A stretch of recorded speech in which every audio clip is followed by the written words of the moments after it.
એક મુદ્દો ખૂબ ચર્ચાનું કેન્દ્ર તમારા રાજકોટનું પણ છે અને એમાં અંધશ્રદ્ધાથી લઈને દરબારથી લઈને બહુ જ બધી વાતો છેલ્લા કેટલાય દિવસથી થઈ રહી છે. બાબા બાગેશ્વરનું રાજકોટમાં આવવું, રાજકોટમાં આવ્યા પહેલા વિવાદની શરૂઆત અને એના પછી હવે એક વિડીયો વાયરલ થયો જેમાં બધા જ ધૂણી રહ્યા છે, એટલે જે મહિલાઓ છે ધૂણ્યા પછી મારમમારી અને એ ઝપાઝપી સુધી બધું પહોંચી જાય છે. પ્રશ્ન એ થાય છે કે બાબા બાગેશ્વરને સવાલ કરતા બધા સનાતનની ખિલાફ થઈ જાય છે અને જ્યારે આવું થાય ત્યારે એ થાય છે કે વિધાનસભામાં જ્યારે વિધેયક પાસ થયો હતો અંધશ્રદ્ધાને લઈને, તો એનું અહીંયા શું દેખાઈ રહ્યું છે, ઇમ્પ્લિમેન્ટેશન શું થાય છે કંઈ પણ એમ? જુઓ બેન, શાહબુદ્દીન રાઠોડ સાહેબ આપણા બે વિશ્વ વિખ્યાત હાસ્યકાર છે ને, એ કહે છે કે માણસ બુદ્ધિશાળી પ્રાણી છે પણ ટોળામાં હોય ત્યારે નહીં. આ વાત અહીં લાગુ પડે. ભાઈ, અંધશ્રદ્ધા નિવારણની ને વાતો જે છે એ શું છે કે ભૂત પલિત થી માંડીને બીજા કોઈને નામે છેતરવા શબ્દ કહું છું, મટાડવા નહીં. મટાડવામાં ને છેતરવામાં ફેર.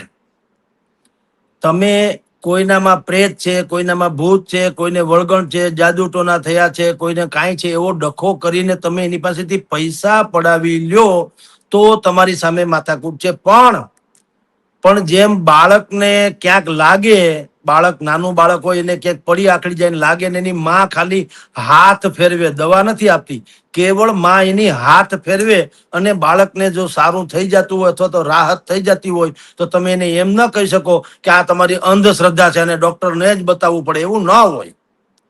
રાજકોટમાં ગઈકાલે જે થયું, બાબા બાગેશ્વરનો દિવ્ય દરબાર લાગેલો, એની ભાષામાં કહું તો, અને દિવ્ય દરબાર અંતર્ગત બાબાએ કીધું કે ભાઈ જેનામાં કઈ એવું પોતાને લાગતું હોય કે એને ભૂત પ્રેત જેવું છે તો અહીંયા આવો, હું હનુમાનજીને પ્રાર્થના કરું તમારું દુઃખ દૂર થાય. તો જે માનસિક રીતે થોડાક નબળાઈ હોય બિચારા, એને બધું ન હોય તો આવું બધું થાય એમ કરીને 8, 10, 15, 20 જણા ક્યાંકથી આવ્યા આગળ પાછળથી ધૂણવા માંડ્યા અને એની જે ક્રિયાઓ બધી ચિત્ર વિચિત્ર હોય કરવા માંડ્યા. એમાં એક બેન જે છે એ આક્રમક જ થઈ ગયા. હવે એ તો બિચારા દેહાભાનમાં હોય કે ન હોય આપણે જાણતા નથી, બધું જાણીએ પરમાત્મા જાણે. એટલે એને રોકવાની કોઈ એક કોશિશ થઈ હોય અથવા તો ગમે તેમ, અથવા તો એ ધૂણના આવેશમાં ને આવેશમાં એને એક પત્રકારને કઈ ઝાપટ મારી દીધી કે એવું કર્યું. પછી પત્રકારને ખબર નહીં કે આ ધૂણે છે ને આવું તેવું, એને એમ થયું કે કોઈ વળી મને ઝાપટ શું મારે, એને પછી ઝાપટ ઝપઝપાટી કરી. આ એક ઘટના બની. પણ એના કરતા બીજું બેન, આ તો ઠીક છે, ત્યાં જે કેટલીક બેનો દીકરીઓ જે કોઈ રીતે આવતી હતી, એના માવતરની પીડા તમે જુઓ તો ખબર પડે.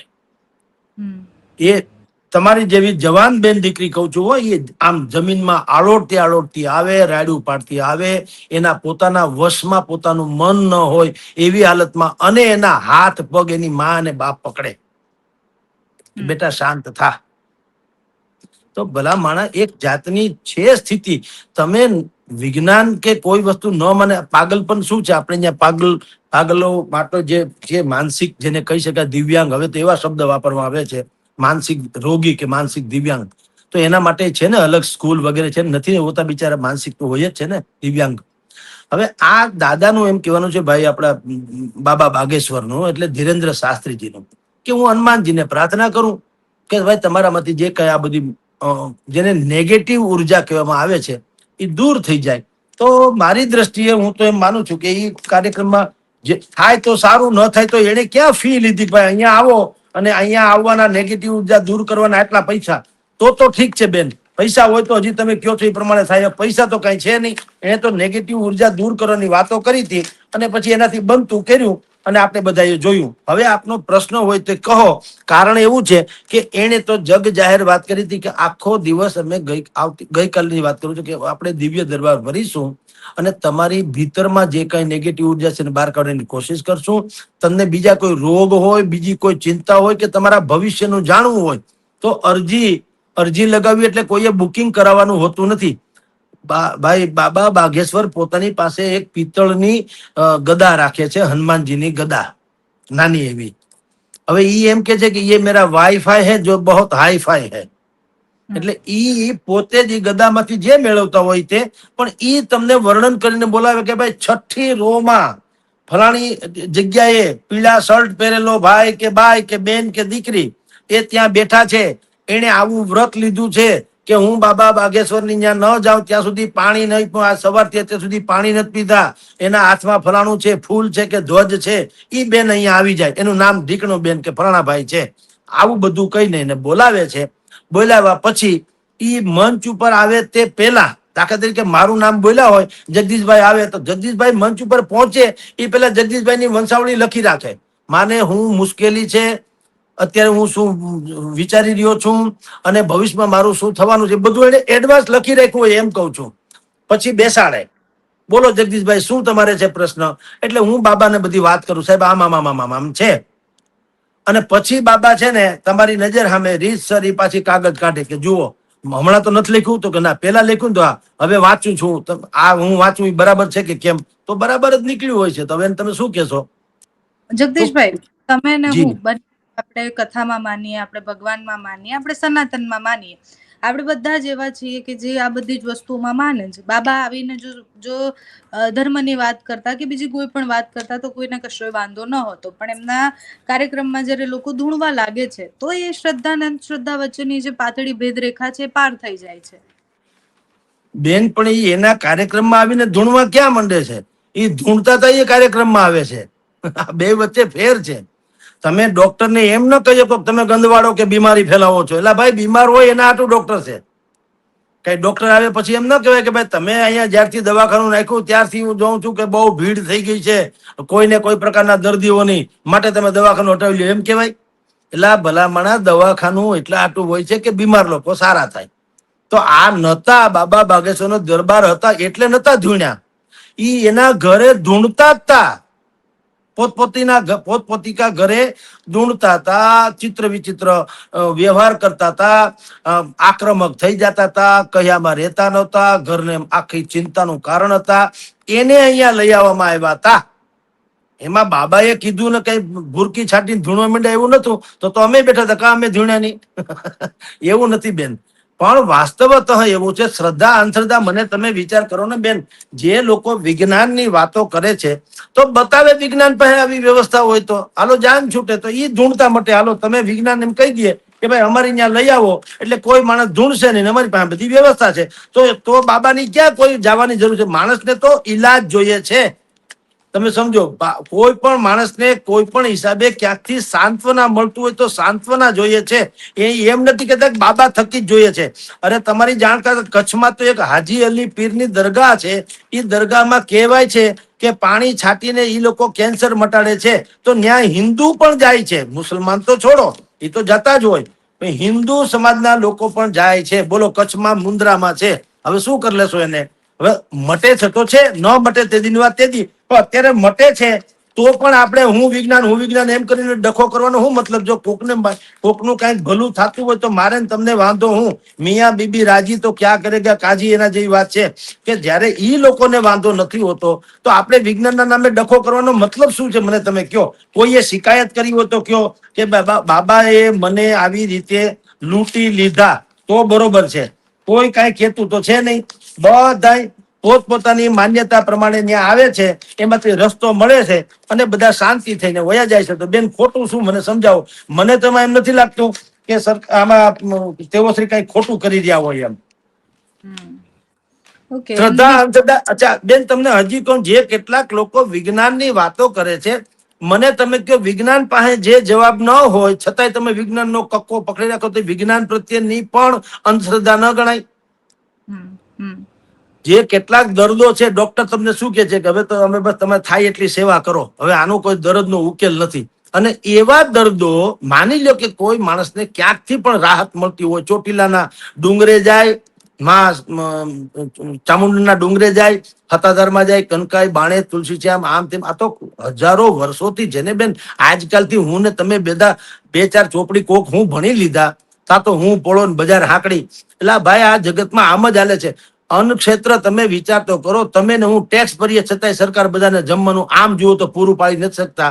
આ સરકારનો દાવો છે એ જુદી વાત છે કે અમે 80 કરોડ લોકોને મફત અનાજ આપીએ છીએ, પણ જો એ આપે છે તોય તમે જુઓ આ બધા જેટલા ધાર્મિક સ્થળો મેં તમને નામ ગણાવ્યા, બાણેજ, કંકાઈ, તુલસીશ્યામ, ચોટીલા, આ પરબવાવડી થી માંડીને આ બધા જેટલા છે એટલા અમારા અહીં રાજકોટમાં બોલબાલા ટ્રસ્ટ છે, લ્યો સામાજિક સંસ્થા છે, ઈ પર રેકડા લઈ લઈને નીકળે છે ને હજારો લોકોને રોજ જમાડે છે.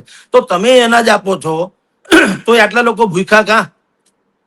એટલે જ્યાં ક્યાંય તંત્રથી માંડીને વિજ્ઞાન ન પહોંચે ને ત્યાં કેટલુંક આધ્યાત્મિક શક્તિ પહોંચતી હોય તો આપણને કોઈ વાંધો નથી. કોકનું ભલું થવું જોઈએ. બાબા જો એમ કહેતા હોય ને કે ભાઈ અહીંયા તમારે આવીને ધૂણતા બંધ કરી દેવાના 1,000 કે 1 લાખ રૂપિયો, અને કોઈ ન ધૂણતા બંધ થાય તો તમે એમ કહો છેતરપિંડી. હાવ નેરા મફતમાં. એક બેન તો ગઈકાલે આવ્યા હતા, એને પૂછ્યું કે બેટા તારો ઠીક છે, બિચારે રડતા હતા, એની પોતાની વ્યથા હશે. પછી કીધું તમે એક વખત ત્યાં આવો, મધ્યપ્રદેશમાં થોડીક વધારે વિધિ કરવી પડે એમ છે, તમે આવો. એને કીધું અમે ગરીબ માણસ છીએ, રજાઈ મળે નહીં એક તો કારખાનામાંથી, અને ત્યાં આવવાના પૈસા નથી. બાબાએ પોતાની જોડીમાંથી 60-70 હજાર રૂપિયા કાઢ્યા અને આપ્યા, અને બીજું ત્યાં ઓડિયન્સમાં જેટલા બેઠા હતા એ બધાને કીધું, એમાં જે મેઇન દાતા હતા, ધારો કે આ કથાના આયોજક હતા, એને કીધું કે ભાઈ તમે કથાના આયોજનમાં તો પૈસા નાખ્યા છે, હજી અહીંયા આવો, ઉપર આવો, પૈસા લેતા આવો, આ બેનને આપો. હવે બેનની જોડી એમાં ભરાઈ ગઈ, 2.5-3 લાખ રૂપિયા તો થઈ ગયા ઓન ધ સ્પોટ. બોલો, અમને કીધું જગદીશભાઈ તું આવો 500 રૂપિયા દો. બોલો, હવે આવી રીતે જેને બોલો આપણે પોતાને તો સદભાગ્ય સમજીએ કે કોઈ સારા કાર્યમાં આપણે નિમિત્ત બન્યા, સારી વાત છે. તો બધા અહીંયા 2.5-3 લાખ રૂપિયા ભેગા કરી દીધા, એને અંધશ્રદ્ધા ગણવી. હવે એ જેને વિજ્ઞાન ગણે છે એમાં તો વિજ્ઞાનમાં તો ઠોકર ખાઈને આવ્યા હતા બિચારા. એટલે બેન આ બધી એવી બાબતો છે, માનો તો ગંગા માં, નહીં તો બહેતા પાણી. આ એવી વાત છે. શ્રદ્ધા અંધશ્રદ્ધા છે, જે લોકો પાસે શ્રદ્ધાની વિરુદ્ધની વાત છે ને વિજ્ઞાનની સાયન્ટિફિકલી પ્રૂવની વાત કઈ છે જ નહીં. પરસોત્તમભાઈ પીપળિયા નામના અમારા અહીંયા દિગ્ગજ બૌદ્ધિક છે, એમ કે હું આ ધંગ ધત્રીમાં માનતો. આ ઠીક છે ભાઈ, તમે ન માનો તો ગોળ્યા, પણ આ ખોટું છે એ તો સાબિત કરો. એ સાબિત તો કરવું છે ને કે આ ખોટું છે. તમને એ તો ખબર નથી, હું નથી. અરે ભાઈ તમે એમ તો મેં દક્ષિણ આફ્રિકા નથી જોયું. દક્ષિણ આફ્રિકા ન હોય હાલી હું મળ્યા છો, એવું ન હોય. તમે નથી માનતા એમ નહીં, તમે સાબિત કરજો કે ભાઈ જો આ ખોટું છે. અને બીજું એના કરતા મારી પાસે હાલ્યો આ વિકલ્પ છે, પાગલ હોય એ સારા થઈ જાય, દુઃખી હોય એ સારા થઈ જાય, વિકલાંગ હોય એ સારા થઈ જાય, તો ક્યાં વાંધો છે? તો આપણે બાબાને કહી દઈએ, ધક્કો ખાતા નહીં કોઈ દી. મેં બાબાને અમે કાલે એને પ્રેમથી અમને બોલાવ્યા તો મને મળીને જાજો. મેં તો કીધું એને કે અત્યારે તમારું સારું બોલીએ છીએ, એટલે સારું છે એટલે સારું બોલીએ છીએ. કાલ તમારો ડખો થાય તમારું પર સત્યાનાશ કરી નાખીએ એવું બોલશું, જે હશે એ બોલશું. પત્રકારે સત્યની સાથેનો પક્ષ હોવો જોઈએ. મોટા મોટ કીધું, કોઈ મારી નથી નાખતા, ન તો એવડી ત્રેવડ છે, બધું કહેવાય છે બધું. એમાં હું ને આપણે જે છે એ કહેવાનું છે.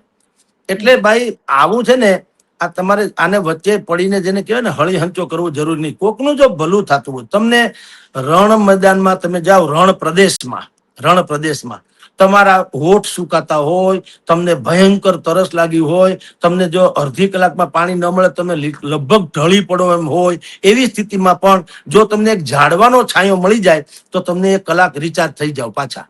હવે છાંયો છે એ પાણીનું તો પ્રતિબિંબ છે નહીં. છાયામાં ને પાણીમાં તો ફેર ને, ઓલો ખાલી આભાસ છે, એક આશ્વાસન જેવું છે. હાશ, શાંતિ થઈ, થોડોક છાંયો તો છે.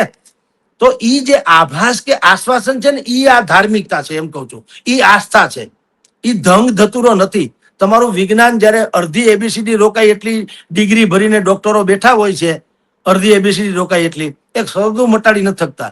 ભલભલાનું શરદી હોય તો શરદી નથી મટાડી શકતા. બોલો, અને પાછા કે તો પોતાની જાતને આંખ, કાન, નાક, ગળાના એમ કે નિષ્ણાંત. શેના કટકટાવાના હોય નિષ્ણાંત, બીજું શેના નિષ્ણાંત? તો વાત એ છે, તમે ટૂંકા પડો ત્યારે કેમ કઈ કહેતા નથી? એની સામે કોણ જાથાગીરી કરે છે? મને કહો, એના જાથેદાર કોણ? હાલો. અને નેકરા લૂંટે જ છે. તમે જુઓ છાપામાં ને ઝી ન્યૂઝમાં ને ઇન્ડિયન એક્સપ્રેસમાં ને ટાઈમ્સ ઓફ ઇન્ડિયામાં રેકોર્ડ બધા અહેવાલો આવેલા કે 47% સર્જરી ખોટી અને પૈસા તોડવાના બહાને જ કરવામાં આવે છે. છે કે નહીં રિપોર્ટ? ગૂગલમાં સર્ચ કરી લેવાની છૂટ. તો એનો ઈ ધતુરાની સામે કા કોઈ નથી બોલતું?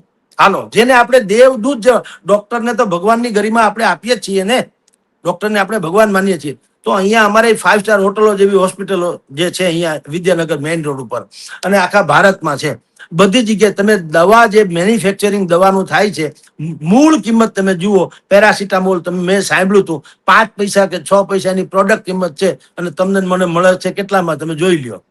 તો સાહેબ મારા, તમારા કાળા ધોળા તો છાપેલા છે કાયદેસરના. માફિયાઓ, જે મેડિકલ માફિયાઓ જે છે, ડોક્ટરોને દુનિયાભરની શેર કરાવે છે, ફરાવે ને હરાવે ને દુનિયાભરની ગિફ્ટ આપે છે, મોંઘી દાટ. શું કામ? તમને જરૂર હોય કે ન હોય તમને લખી આપે, આ ગોળી લેજો ફરજિયાત. લીધા વગર હાલશે નહીં. કાં જેનરિક દવા નથી લખી આપતા, 80% મફત છે, 80% રાહત છે જેનરિક દવા. મેડિકલ સ્ટોરમાં જે દવા મળે એના કરતા પ્રધાનમંત્રી જન આરોગ્ય કેન્દ્ર એટલે કે જેનરિક દવા જેને કહેવાય, એમાં શું હોય, એમાં ખાલી બસ પેકેજિંગનો ડખો છે, પેકેજિંગનો. અંદર મટીરિયલ તો બધું હરખું બેયમાં, ઓલું જરાક સોફિસ્ટિકેટેડ લાગે, તમને અઘરું લાગે. પેકેજિંગ સારું હોય, માથે ઇંગ્લિશમાં બધું લખ્યું હોય, દુનિયાભરના આમથી આડા લીટા ઉભા લીટા 10 કર્યા હોય, તમને લાગે ઓહો, તમે જાણે હું સંજીવની લઈ આવ્યા. અને આ જેનરિક જે છે આયુર્વેદિક જેવું હોય છે, મુઠ્ઠી ભરીને તમને આપી દે, લ્યો ગોળી. પણ 80% રાહત દરે મળે. કાં ફરજિયાત મારા જેવો હોય તો કેવું છે સરકારને કે ડોક્ટરને કયો ફરજિયાત કે પેલા તો જેનરિક જ લખવી, ન હોય તો જ તમારે બાકીની મેડિસિનમાં જવા દેવું. પણ નથી. તમે જો એના દવાખાના જેનરિક સ્ટોર પણ ક્યાં હોય, ખૂણે ખાતે શૌચાલયની જેમ, કોઈને ખબર ન હોય કઈ જેનરિક દવાખાનું છે. એવા તો બધા ધતિંગ હાલે છે. એની સામે કાં કોઈ નથી અવાજ ઉઠાવતું? મને કયો. આ કહેવાતા જાથેદારો કે કહેવાતા ભાઈ બૌદ્ધિક લોકો, વૈજ્ઞાનિક વાદીઓ, એ બધા ન્યા કાં રેશનાલિસ્ટો કાં ન્યા નથી જતા કે ભાઈ આ તમારું દવા, અને બોર્ડ કાં નથી મારતા માથું દુખે એના આટલા પૈસા, હાથ દુખે એના આટલા પૈસા, આંખનો મસલો આટલા, એવું કા ભાવ? અહીંયા અમારે ત્યાં હાથેમ અઠમમાં ગાંઠિયા ને એનું ભાવ બાંધણું થાય કે કિલોમાં આનાથી વધારે રૂપિયા ફરસાણના ન લેવા, મીઠાઈના ન લેવા. ના આ કતલખાના છે ન્યા કાં નથી ભાવ બાંધણું કરતા? ન્યા સિન્ડિકેટ છે, ન્યા મામા માસીના છે, ન્યા બધા ગોઠવણ.com છે, ન્યા કોઈ ફાટી પડે એમ નથી, ન્યા હંધાય ખાનખાના છે. અહીંયા છે બધું બાબા બાબી જેવું હોય તો જે મેળ પડે પ્રસિદ્ધિ તો મળે, કાંઈ ન મળે તો. એટલે આ બધું ધતિંગ તો આ છે. હું જે કહું છું ને, ધતિંગ ઈ છે કે કોકનું ભલું થતું હોય છતાં આપણે આપણો ગોગો કૂટીએ વિજ્ઞાનના નામે કે ગમે એના નામે, બીજા કોઈના નામે. પણ કોકનું ભલું ન થાય, બસ ગમે એમ કરીને સત્યાનાશનો પાયો. અહીંયા કોઈએ ફરિયાદ કરી, ગઈકાલે તમે કેમ ભૂણ્યા બધું થયું, કોઈએ શિકાયત કરી, મને કયો કે ભાઈ અમને બાબાએ લૂંટી લીધા, અથવા તો અમે બાબાને હું માનીને આવ્યા હતા, હું થયું, કોઈએ કરી શિકાયત? અંદાજ રાજી થઈને ગયા, તમને વાંધો શું છે? એટલે જગદીશભાઈ, આ બધી જી કે એના ઉપર તો બહુ લાંબી ચર્ચાઓ થઈ શકે. અંતે વાત એ જ આવે છે કે તમે જે દવાખાના અને બધું ચાલે છે એના માફિયાઓની વાત કરી. જ્યાં સામાન્ય માણસને એવું લાગે કે એની હોપ છે, ત્યાં એને તમામ રીતના લૂંટવાનો પ્રયત્ન થતો જ હોય છે. એટલે આ વિષયને અત્યારે આપણે અહીંયા પૂર્ણ વિરામ આપીએ છીએ. આગળ કંઈ આવશે તો આ વિષય પર વાત કરીશું. થેન્ક યુ સો મચ, તમે અમારી સાથે જોડાયા એ બદલ. નમસ્કાર બેન, નમસ્કાર.